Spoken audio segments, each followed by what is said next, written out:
I've always refrained from telling this story because I know how it sounds. I know people think it's a myth. Since I've been meeting more and more people like me who have experienced the same thing, I've decided to talk about my encounter with the rake. I was in my 20s when it happened. My girlfriend Laura and I wanted to get out of town after midterms. We found a great cottage in Hood River County. Somehow her sister Ally and her boyfriend Tyler slithered their way into our plans, and my weekend alone with Laura was hijacked. What made it feel ruined was I'd been planning to propose to Laura that weekend.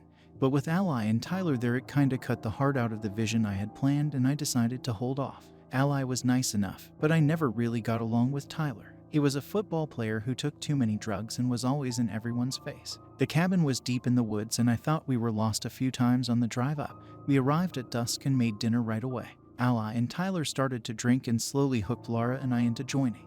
By 10 p.m., we were all hammered. I was bonding with Tyler and even let him talk me into smoking weed with him outside, which was a bad idea. Weed and me do not mix well. Tyler kept talking about wanting to go on a nature hike. He'd taken a few grams of shrooms and said he wanted to talk to the stars. The weed was messing with my head and my stomach, as it always did, and I ended up going inside and laying down on the couch. I heard Laura and Ally join Tyler outside. Their voices slowly drifted away. I couldn't tell if that was because I was falling asleep, or the three were no longer on the porch. Eventually I did fall asleep. I had strange dreams. They were all about the cottage, the four of us, and a darkness that was encroaching from the woods. Parts of my childhood began to fill the cabin.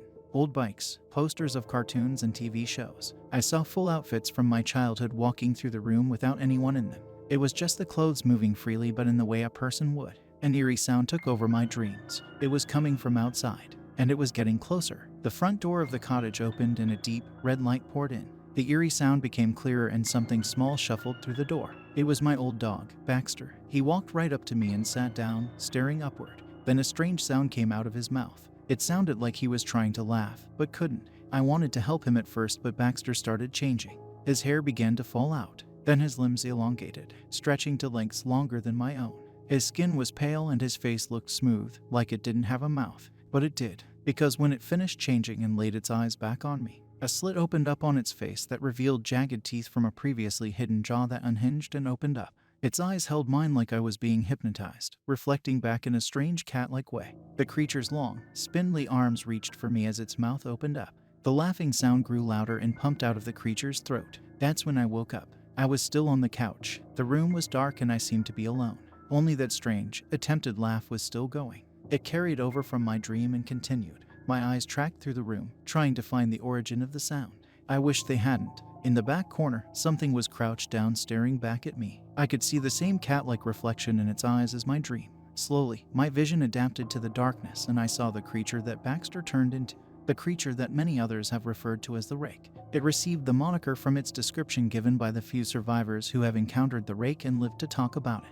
Its appearance was described as hairless and human-like, with limbs long and thin, and a mouth and teeth resembling that of a rusty rake. The rake was sitting cross-legged on the floor, making that disturbing, almost laughing sound. It reminded me of a child who was trying to play with an advanced toy. Then I noticed what the rake was holding. A bloody football. Tyler's. The rake was rubbing it between his hands, tossing it in the air and catching it and playing with it like a child would. It was strange and terrifying to watch such a frightening creature with a toddler-like demeanor. Then the rake put the football on the ground and rolled it towards me. It wobbled its way across the floor before coming to a stop at the foot of the couch. I couldn't move. I was frozen stiff on the couch. The rake looked like it was waiting for me and grew increasingly annoyed that I wasn't playing. It stood up and ambled walked to me. It lowered its frightening claw down and I thought it was going to wrap around my face, but it picked up the football instead. The rake shuffled back to the corner and sat back down in its place. It laid the football on the ground again and rolled it over to me. The bloody football sat in front of me and I still didn't want to move. A growl emitted from the rake. I didn't want to upset it any further, so I reached down, picked up the football and rolled it back to the creature.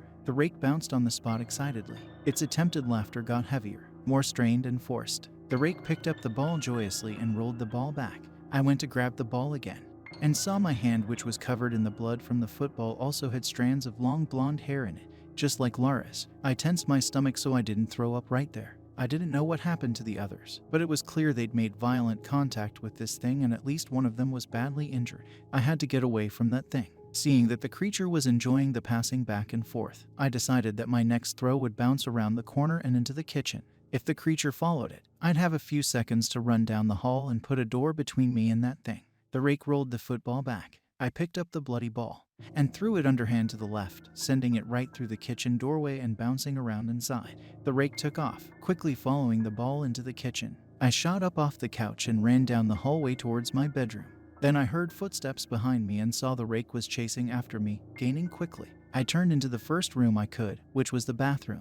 It was also one of the sturdier doors in the cottage and had a lock on it. It had a mirror hanging from the back of the door. When I closed it, the rake punched its way through, sending shards of mirror all over the bathroom. I grabbed the two largest pieces I could find and started swinging downward at the rake. I felt the sharp glass cutting into my palms and fingers as I gripped and stabbed. With each connection, the cuts on my hands grew deeper, but so did the cuts on the rake. And because of how it was partly stuck in the splintered door, it had difficulty defending itself. It caught me several times with its claws, causing some heavy bleeding, but I managed to drive it back. The rake pulled itself out of the broken door and ran back through the cottage. I heard the front door break off its hinges as the creature disappeared into the night. I stayed in the bathroom until morning, waiting for the creature to show back up, but it never did. The police did though. I called them and explained that I'd been attacked by something and that my friends were still missing. A few hours later, Lara, Ally, and Tyler's bodies were discovered. Or parts of them were. It was clear they'd been attacked and partially eaten by some kind of animal. But the investigators couldn't tell what animal it was. They kept saying maybe it was a bear, maybe it was a wolf or two, maybe this, maybe that. I tried to convince myself for years that that's what had happened, that some animal had killed Lara, Ally, and Tyler, and I'd just been messed up from the weed and been half dreaming everything else. I had friends, family, investigators, and even doctors convincing me there was a very logical explanation that didn't involve some urban legend about a humanoid that lived in the woods of the Pacific Northwest. The same hairless, humanoid-like entity that conspiracy theorists claimed haunted the woods where Lara and the others were killed, sometimes acting like a playful child, other times acting like a rabid, carnivorous beast. The rake was said to have a strange, telepathic effect and could even influence dreams. It was also said to leave very few survivors. The survivors that are still alive today, I've met. We share near identical stories. But that can only take you so far after all the therapy and reprogramming. The thing that made me come around to believing that the rake is real and what I experienced that night actually happened is that last year I saw the crime scene photos from the cabin. Amongst them were photos from the living room where I'd been sleeping and woken up to the creature. In the photos, it was clear that there were two lines of blood smears on the ground. One was from me rolling the football to the far corner of the room, and the other trail was from something rolling it back to me.